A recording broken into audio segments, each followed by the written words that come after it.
Welcome to Jasur academy. Class 8 की आज की वीडियो में हम स्टार्ट कर रहे हैं एक नया chapter 14 factorisation.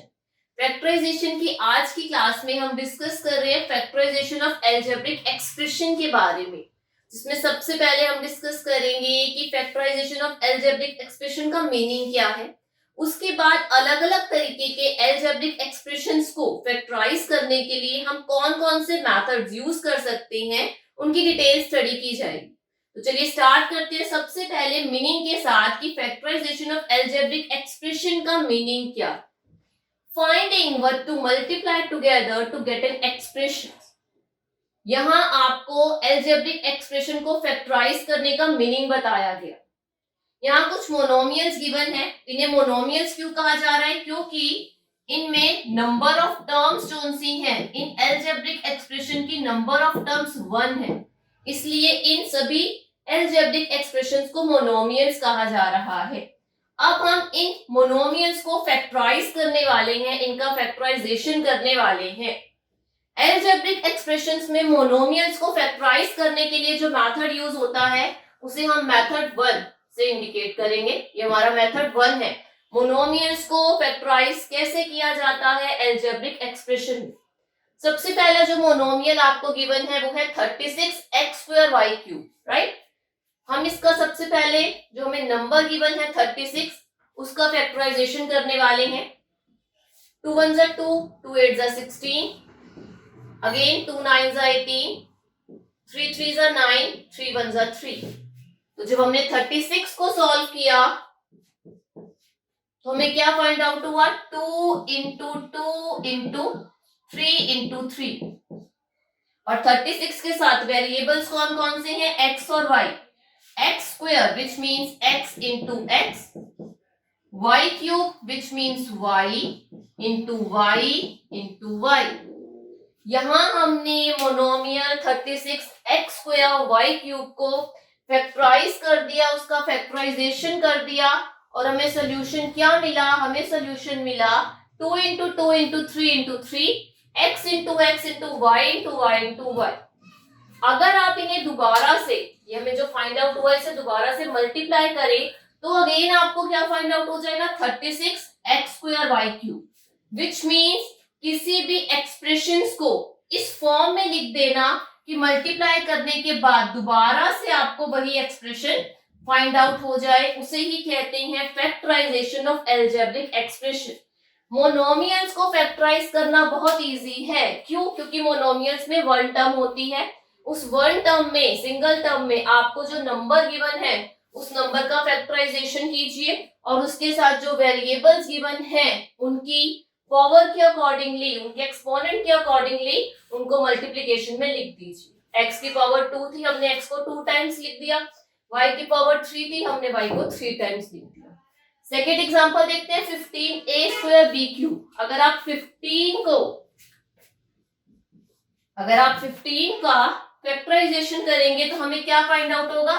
3 into 5, right. 3 5 15, a square है which means a into a, b cube है which means b into b into b। ये फैक्टराइजेशन हो गया सेकेंड अलजेब्रिक एक्सप्रेशन का, जो क्या थी? 15a square b cube. Third algebraic expression क्या गिवन है? 9x cube y square z cube. Factorize करते हैं।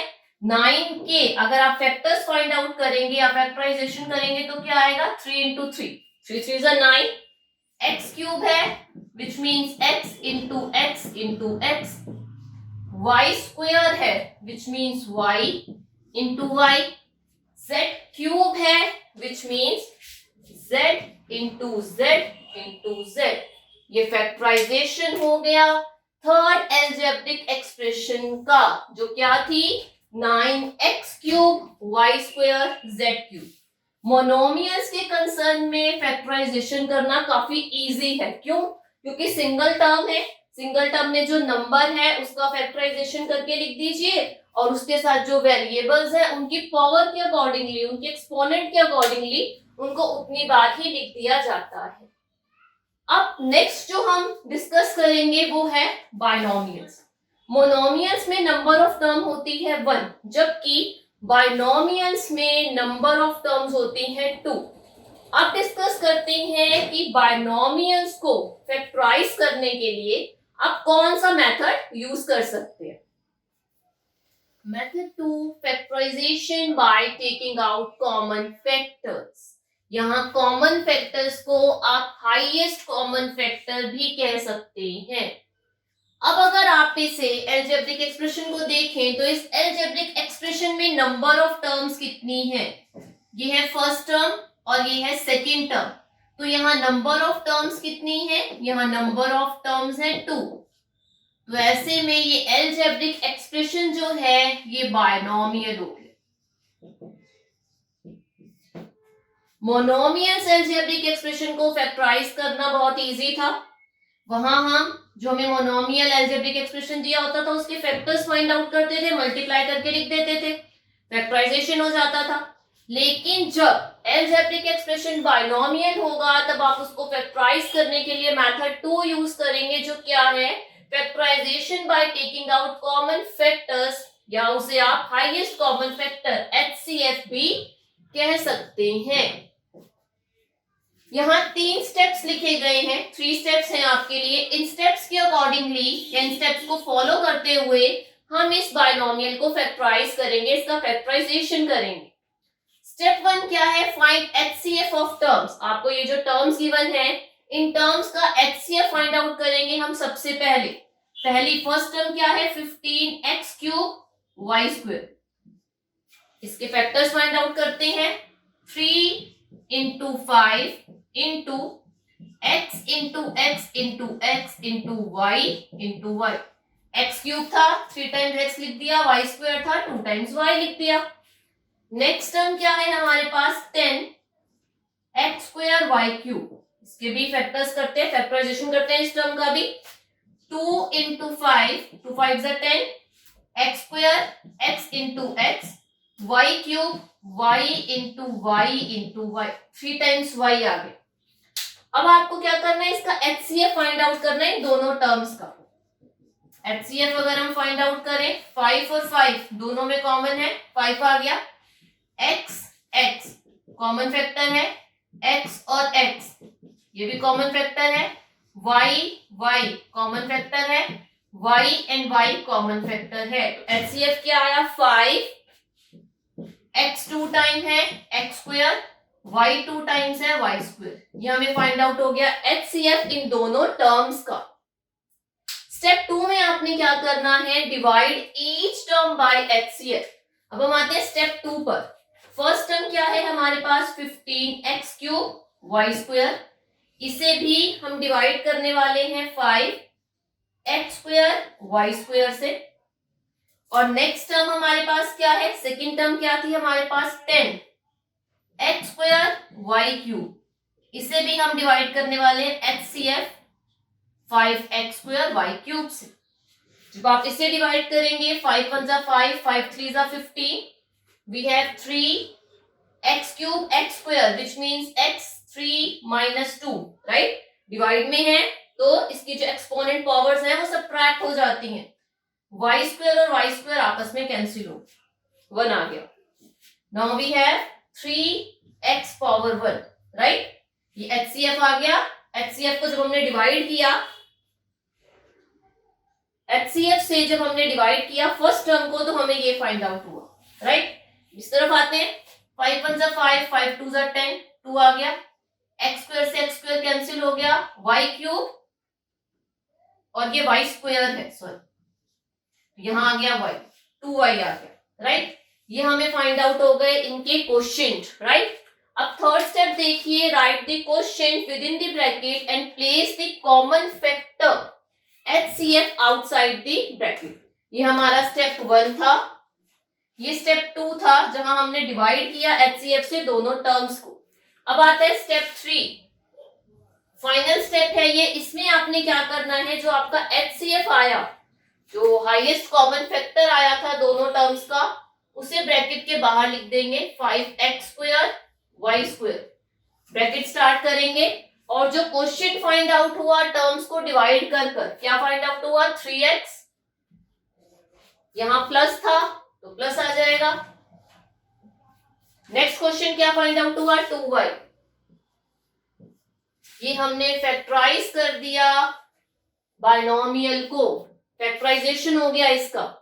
15x cube Y square plus 10x square Y cube is equal to what, 5x square Y square in bracket 3x plus 2y bracket close. Factorization हो गया ये binomial का। तो binomial को factorise करने के लिए आपको इन 3 स्टेप्स को फॉलो करना है।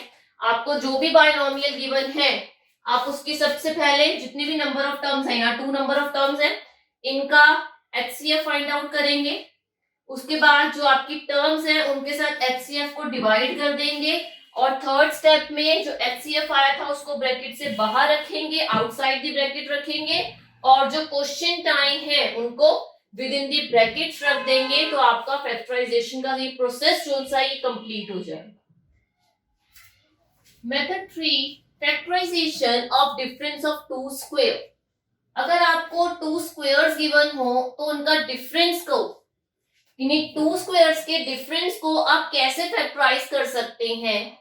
हमने आइडेंटिटी सीखी थी a minus B bracket close a plus B is equal to what, a square minus B square. Special product की आइडेंटिटी थी ये, जिसमें अगर 2 नंबर्स माइनस में हो, अगेन वही 2 नंबर्स प्लस में हो, तो वो किसके इक्वल हो जाते हैं, a square minus B square के, राइट।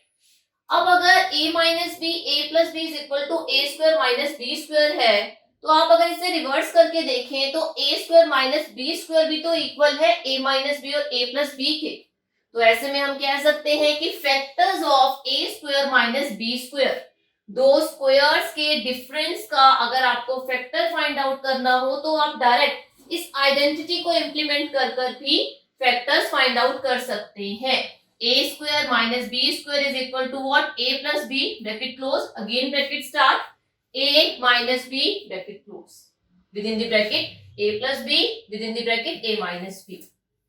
अब यहाँ आपको एक एल्जेब्रिक एक्सप्रेशन दिया गया 49m square minus 36n square. अगर इसे 2 स्क्वायर्स में लिखना हो, m के ऊपर तो स्क्वायर है, n के ऊपर भी स्क्वायर है, 49 और 36 इसे भी स्क्वायर में लिखना पड़ेगा, होल स्क्वायर बनाना पड़ेगा, तभी आप आइडेंटिटी इंप्लीमेंट कर पाएंगे। 49 को आप 7 इंटू 7 लिख सकते हैं, विच मीन्स ये 7 स्क्वायर के इक्वल है। तो आप 49m स्क्वायर को 7m होल स्क्वायर लिख सकते हैं। सिमिलरली 36 जो है वो 6 का स्क्वायर होता है, राइट। 6 इंटू 6 36 होता है, तो 36 को आप 6n होल स्क्वायर लिख सकते हैं। अब ये हमारे पास क्या है, 2 स्क्वायर जो डिफरेंस में है, राइट। आइडेंटिटी इंप्लीमेंट हो जाएगी a square minus b square की, which is equal to what, which is equal to 7m plus 6n, 7m minus 6n। Factorisation हो गया 49m square minus 36n square का। यहाँ कॉमन फैक्टर का rule implement नहीं हो सकता था, क्योंकि इन दोनों टर्म्स के बीच में कोई कॉमन फैक्टर है ही नहीं। तो हमें कोई और रूल इंप्लीमेंट करना था फैक्टराइजेशन करने के लिए। हमने देखा कि ये परफेक्ट स्क्वायर्स हैं, दोनों नंबर्स परफेक्ट स्क्वायर्स हो सकते हैं, तो स्पेशल प्रोडक्ट वाला रूल इंप्लीमेंट किया, जहां a square minus B square is equal to what, a plus b a minus b. तो इस तरीके से मेथड 3 रूल 3 को इंप्लीमेंट कर कर हमने इस एल्जेब्रिक एक्सप्रेशन के फैक्टर्स फाइंड आउट कर ली। Method 4, factorisation by regrouping the terms. ये मेथड कहाँ यूज होता है, ये मेथड यूज होता है when there is no common factor for all the terms, और this method is applicable only to the expressions having even number of terms. यहाँ सबसे इंपॉर्टेंट बात, फर्स्ट स्टेप जो आपको याद रखना है वो क्या है, इवन नंबर ऑफ टर्म्स होंगी तभी आप मेथड 4 इंप्लीमेंट कर सकते हैं, और जितनी भी टर्म्स हैं उनके बीच में अगर कोई भी कॉमन फैक्टर ना हो जो चारों टर्म्स में कॉमन हो, तो आप मेथड 4 इंप्लीमेंट करते हैं। फर्स्ट क्या है, इवन नंबर ऑफ टर्म्स होनी चाहिए। अगर हम इन टर्म्स को काउंट करें 1 2 3 4, नंबर ऑफ टर्म्स कितनी है, 4, इवन नंबर ऑफ टर्म्स तो है, नंबर ऑफ टर्म्स 4 है, विच मीन्स आप ये मेथड इंप्लीमेंट कर सकते हो। No common factor for all the terms, अगर आप इन टर्म्स को देखें तो इन टर्म्स में आपको कोई भी ऐसा कॉमन फैक्टर नहीं मिलेगा जो चारों टर्म्स में कॉमन हो। यहाँ 4 है, 2 है, 6 है, ये 3 नंबर्स जो से हैं 4, 2 और 6 ये डिविजिबल बाय 2 है, राइट। लेकिन लास्ट टर्म 3 है जो डिविजिबल बाय 2 नहीं है, तो 2 तो इन चारों का कॉमन फैक्टर नहीं हो सकता। x इधर है लेकिन इन दो टर्म्स में x नहीं है। y इधर है, सेकेंड टर्म में भी है, थर्ड और फोर्थ टर्म में y भी नहीं है। तो कोई भी ऐसा कॉमन फैक्टर नहीं है जो सब टर्म्स में हो। इसलिए हमें मेथड 4 इंप्लीमेंट करना पड़ेगा, जो क्या है, factorization by regrouping the terms. अब इन टर्म्स को रीग्रुपिंग कैसे करेंगे, आप पेयर बनाएंगे इन टर्म्स की, और पेयर बनाते टाइम इस चीज का ध्यान रखा जाएगा कि जब आप पेयर बनाएं तो जो पेयर हो उनके बीच में कॉमन फैक्टर्स हो।